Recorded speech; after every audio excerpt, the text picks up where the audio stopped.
Hey there, welcome back to another video. This time around, it is my review of the 1998 OVA Kite.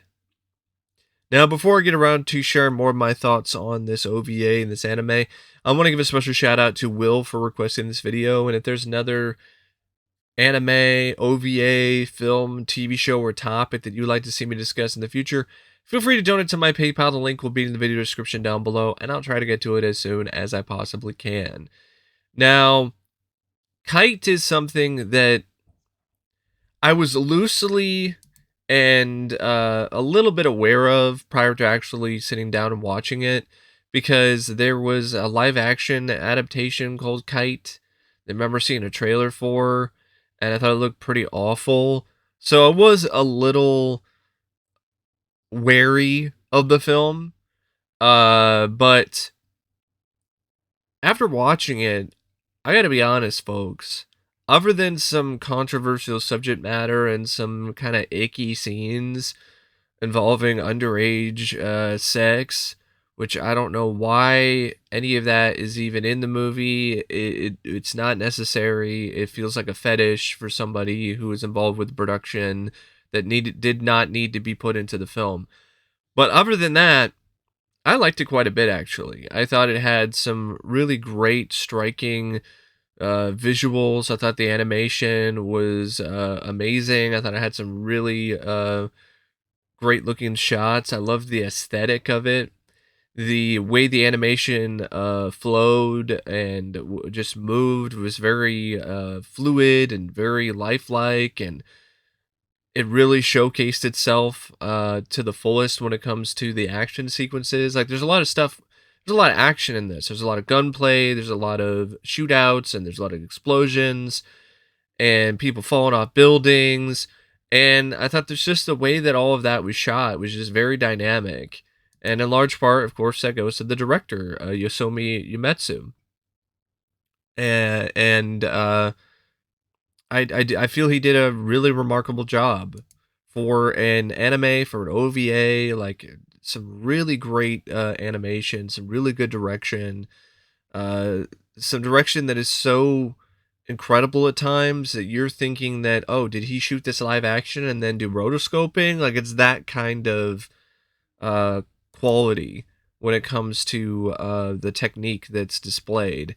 He also wrote the OVA, and there are a couple different versions of this. So there's the censored version, which I didn't watch. I watched the uncensored version. Maybe I would like maybe I would like the censored version more, especially if it cuts out the underage sex scenes.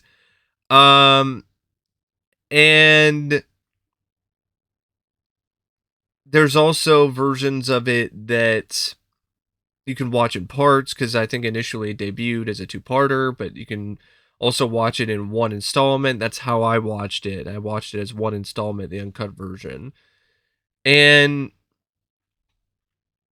the script, I think it does a good job in terms of really providing a certain amount of intensity and a really violent edge to it, and there is a fair amount of bleakness there, and it does have a fairly consistent tone as a result.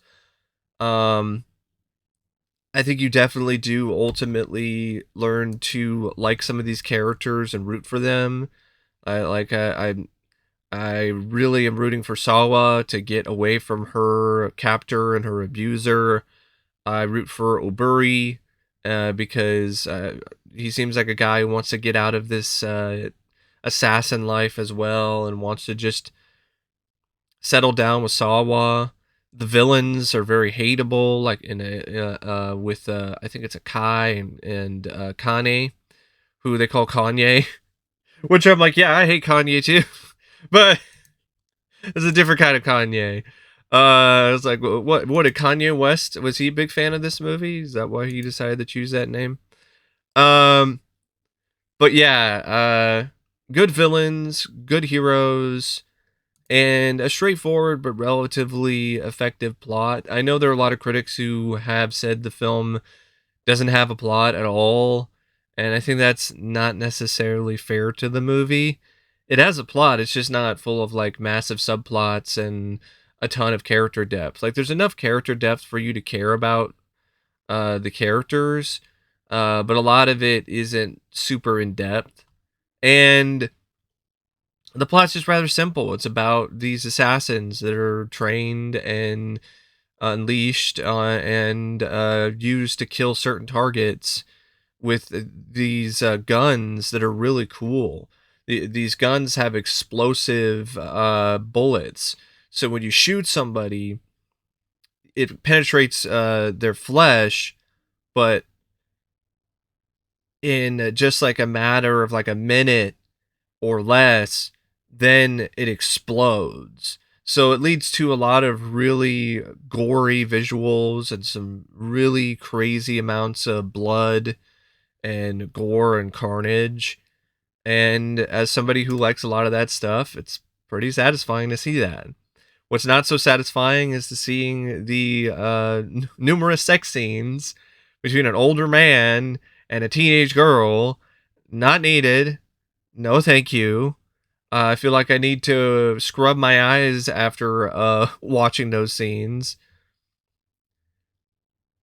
And I get it. I understand why some of them are there to further establish like how evil and how perverted Akai is. But I just don't really feel that they need to go as far as they did. It went to the point where I'm like, is this just a fetish?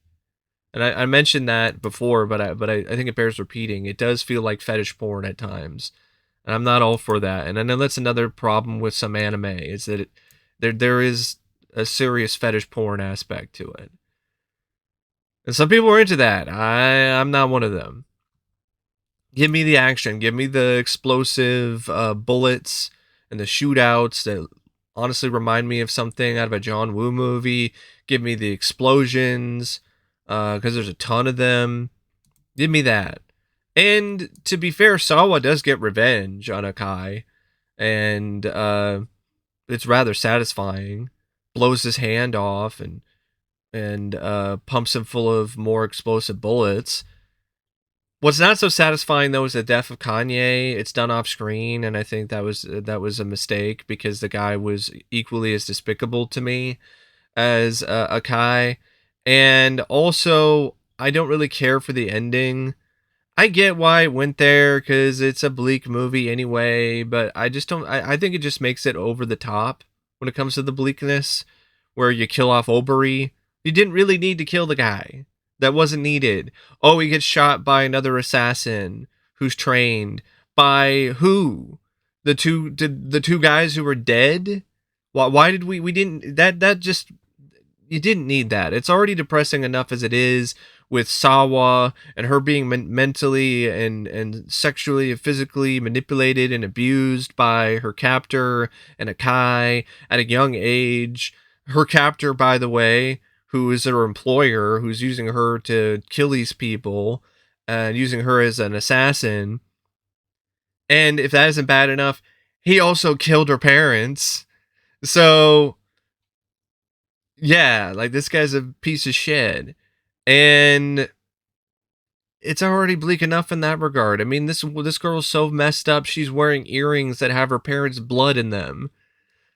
Um, you don't need to go any further with that. If anyone deserves to, at least have some semblance of happiness, it's Sawa.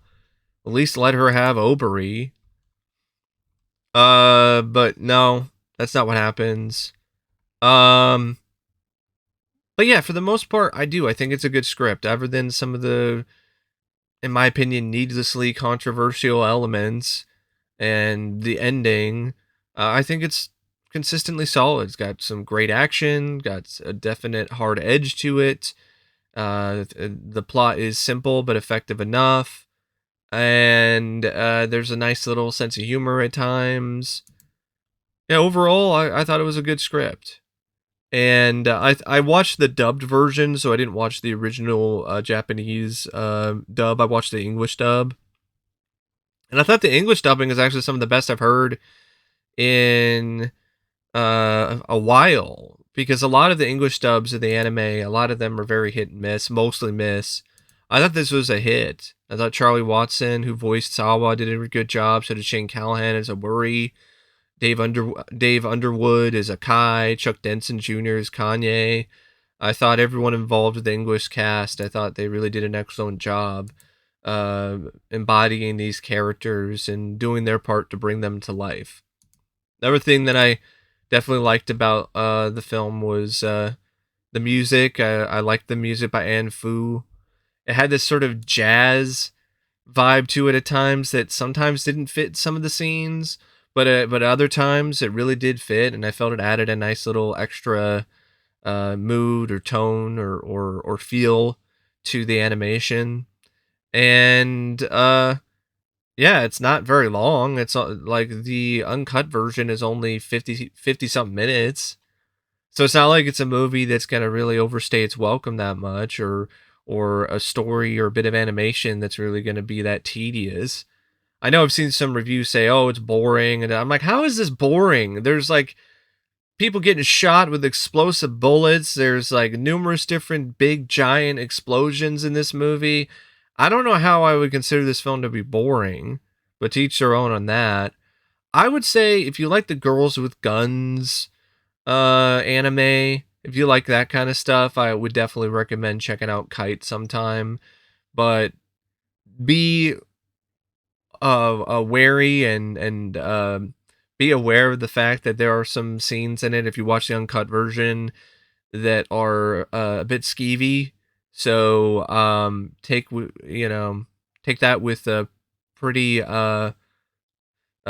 a grain of salt, I guess, is one of those things. It's like, yeah, there's some skeevy stuff in this, but there's a lot of other stuff in it that I think is really great, that doesn't necessarily 100% make up for the skeevy stuff, but it still makes it into something that I admit I did like. Is it something that I'm going to watch over and over again? Absolutely not. Is it something I'm going to go out of my way to pick up? No. Is it something that I'm going to probably watch again anytime soon? No. But it is something that I'm glad that I saw for the aesthetic, for the animation, and for the action, and just for just how cool some of the stuff is in it. I really love the explosive guns. I think those are really cool. The design of them is great with the red, and I think it's like a bit of yellow, if I remember correctly. But they're really cool looking guns, and the explosive bullets are a nice touch. And yeah, overall, I would recommend it if you can stomach some of the subject material. If you could stomach some of the subject material and it's not such a massive turnoff for you, then I would recommend checking it out. But anyway, thanks for watching my thoughts and my quick little review of Kite. And until next time, I'll see you later. See ya.